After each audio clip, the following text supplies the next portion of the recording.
Today's doctor, my name is Tan Ching and my metric number is 224171. So for today, our group is group 1 and we are going to present about the Singapore Green Bonds. These are our group members. So first and foremost, let me introduce about what is Singapore Sovereign Green Bonds. This bond is officially named as Green Singapore Government Securities, which is officially governed by SINGA and Singapore Green Bond Frameworks. The objective of green bond is used to finance major long-term green infrastructure in Singapore that qualify under these frameworks. So there are some examples of eligible Green Singapore projects, which are MRT Line, Cross Island Line, and Jurong Region Lines. So the function of green bonds is actually similar with the traditional bonds, which only the difference is green credit credentials. So meaning that the fund raised through this bond will go to the environmentally beneficial infrastructure project rather than general government spending. So next, in order to issue the Singapore sovereign green bonds, Singapore government also has stringent safeguards about these bonds. So firstly, the green bond needed to issue which must qualify for nationally significance, which means that it must be government-owned cost which larger or equal to 4 billion and larger or equal to 50 years. Secondly, the green bonds need to be green eligibility, which means that it must align with 8 green categories such as green transport and energy efficiency. So next, how about the financial borrowing limits? The green bonds issued by government have a strict financial borrowing limit, which is a gross borrowing limit of $90 billion and the annual effective interest cost of 5 billion.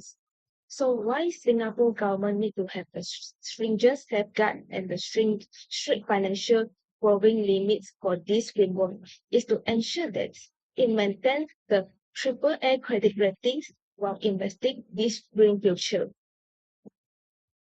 Okay, so let me introduce about the second green bond, which is Singapore Statutory Green Bonds, which is specialized bonds issued by public agency to fund long-term green infrastructure and supporting the Singapore Green Plan 2030.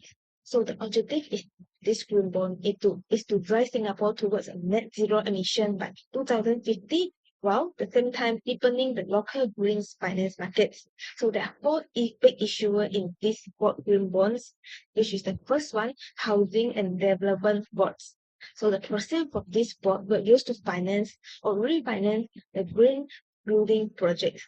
So for the second bonds, which is the land transport authorities, which the process will use to finance new or existing project to deliver a more sustainable land transport ecosystem. So the third big issuer is National Environment Agency. The NEAs for the bonds will use to finance sustainable infrastructure development projects. So for the last issuer is about the Singapore National Water Agency, which due to ensure the resilient and sustainable water supply for Singapore. Hi everyone, I'm FOONG.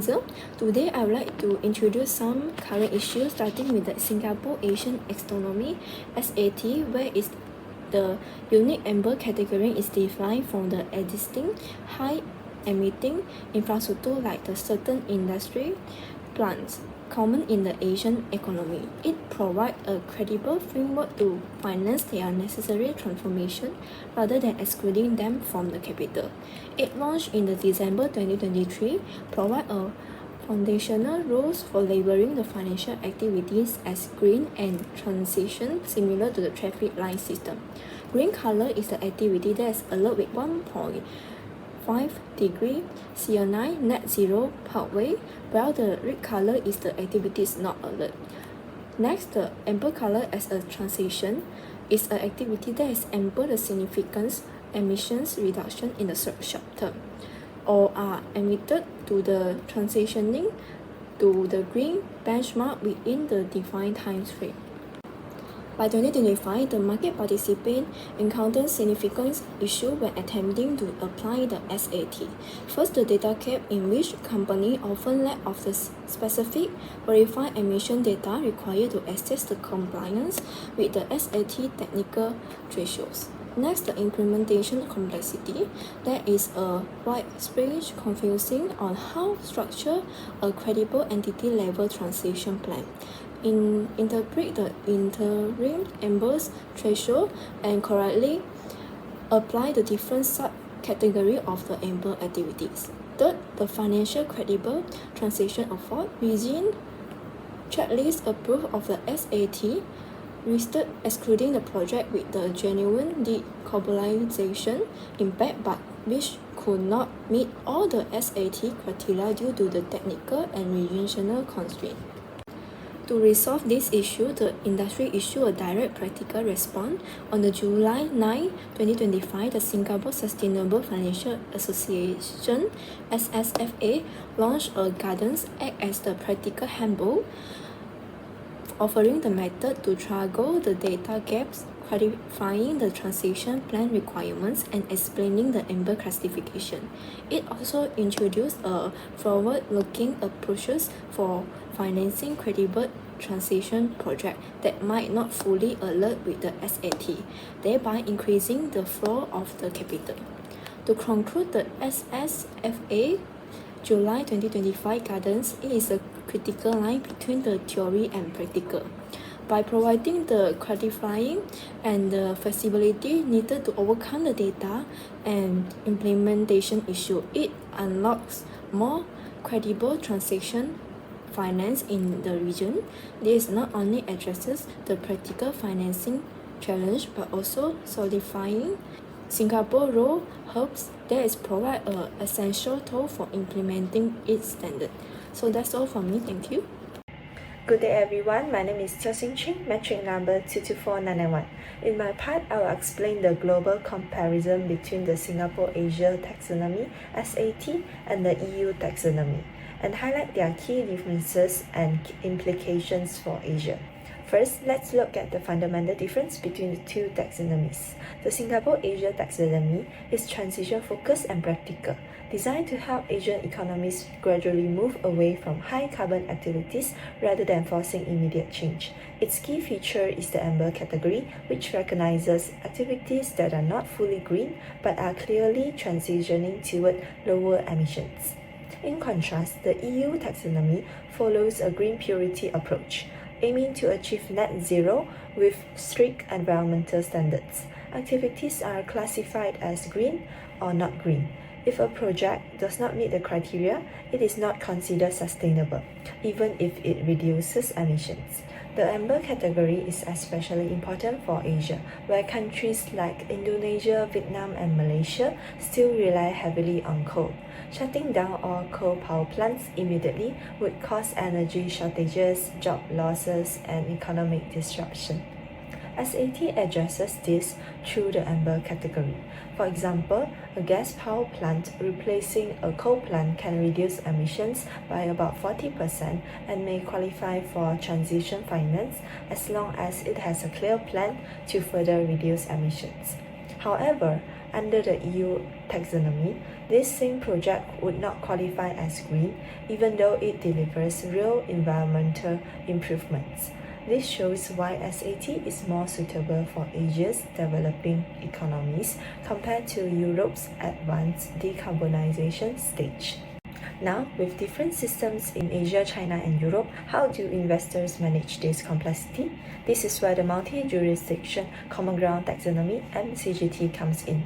MCGT, developed by Singapore, China, and the EU, identifies activities that are considered green across all three systems. It supports cross-border investment and reduces reporting complexity. Investors can confidently invest across regions, and companies do not need to prepare multiple sustainability reports, as one MCGT-aligned report can cover all markets. MCGT also strengthens Singapore's role as Asia's green finance hub. For example, a solar farm in Malaysia can attract funding from Singaporean, Chinese, and European investors because solar energy is green under all three systems. Lastly, Singapore's sustainable bond market has grown rapidly. It increased from about 7.4 billion Singapore dollar in 2023 to 13.3 billion Singapore dollar in 2024, representing an 80% increase. With the new SAT guidance, the market is expected to exceed 20 billion Singapore dollar in 2025. This growth reflects strong investor confidence, effective government policies, and Singapore's leadership in green finance. In summary, SAT is more flexible and realistic for Asia compared to the EU's stricter approach, and the MCGT connects global systems, enabling smooth cross-border sustainable finance. Thank you. Thank you, Xingjing. I'm Lokale, and my matching number is 223582. Now, let's move on to the sources and use of funds for green bonds in Singapore. The primary sources are global institutional investors. Major asset managers like BlackRock and Pacific Investment Management Company are key players, which attracted by Singapore's AAA credit rating and the transparent Singapore Asia taxonomy. Concurrently, insurance companies and pension funds, including Singapore's Central Provident Fund Board, show strong demand for longer tenor bonds, such as the 30-year and 50-year maturities, to match their long-term liabilities. Beyond this institution, retail investors can also participate by purchasing Singapore government securities green bonds through public offers or the secondary market. This capital flows to three main types of issuers: the public sector, statutory boards, and corporates. These issuers then allocate these funds to projects supporting both national priorities and global goals like the UN Sustainable Development Goals. Let's examine these issuers and their specific use of proceeds. First, the Government of Singapore issues sovereign green bonds under the Significant Infrastructure Government Loan Act that administered by their central bank. Net proceeds are deployed only to major long-term green infrastructure projects that are approved by GBSC. To ensure prudent management, any unallocated proceeds are then held in cash or short-term liquid instruments. Next, there are four key issuers under statutory boards. First, the Housing and Development Board uses funds to finance or refinance green public housing projects. Second, the Land Transport Authority finances projects that enhance sustainable land transport ecosystem, like rail electrification. Third, the National Environment Agency funds sustainable infrastructure, including its flagship Tuas Nexus Integrated Waste Management Facility. Fourth, Public Utility Boards, which is the Singapore's National Water Agency, issues bonds to fund projects that ensure water resilience against climate change. As for the corporate issuers, the real estate investment trusts and developers like Capital Land and City Development Limited issue bonds to fund green certified buildings. Meanwhile, financial institutions including DBS, OCBC, and UOB play a dual role. They issue their own green bonds and use that proceeds to provide green loans to businesses, including SME, thereby multiplying the impact of green capital. In short, we see a robust ecosystem where diverse funding sources flow through reputable issuers to finance viable green projects. This raises a crucial question: how do we manage the risk within this system? So I will now hand the floor to Li-Ling to explore risk management frameworks in details. Thank you. Thank you, Khaled. I'm Daliling and my metric number is 226049. I will represent how it used in risk management. Transition risk is referred to a financial risk arising from the switch toward a low-carbon economy driven by changes in the climate policy, market preference, and reputational pressure. These changes may cause high-carbon assets become stranded, leading to a declining value. The amber transitional category addresses this risk by identifying high-emission company or project with credible science-based decarbonization plan. Rather than excluding such sector, the amber approach provides an orderly pathway that allows financial institutions to support transition efforts while managing stranded asset risk, avoiding continued high carbon exposure and abrupt divestment. By providing financial support to transitioning amber assets, financial institutions can reduce this exposure to high carbon risk through three ways. The first is managing reduction of risk exposure. Instead of attracting divestment from high carbon assets, financial institutions can gradually reduce risk by financing decarbonization, aligning asset risk profiles with transition objectives. The second is facilitating an orderly market transition. Founding Amber projects provide capital to high-emission sectors like power, enabling investment in decarbonization technology and preventing market shock. The last is reducing strengthened asset risk. Financing Amber projects increase the long-term sustainability of high-carbon assets, help preserve their value, stabilize financial institutions in a low-carbon future. Greenwashing poses a significant reputational risk to financial institutions when sustainability claims are not supported by the credible evidence.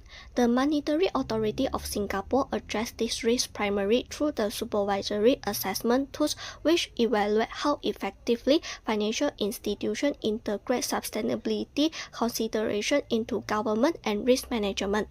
The Sustainability Reporting and Assurance Guideline issued in July 2025 clarified the application of the supervisory assessment tools by setting a clearer supervisory expectation that sustainability disclosure must be accurate. It requests financial institutions to check the sustainability-related claim with reliable data and measurement outcome rather than relying on the rapidly aspirational statement.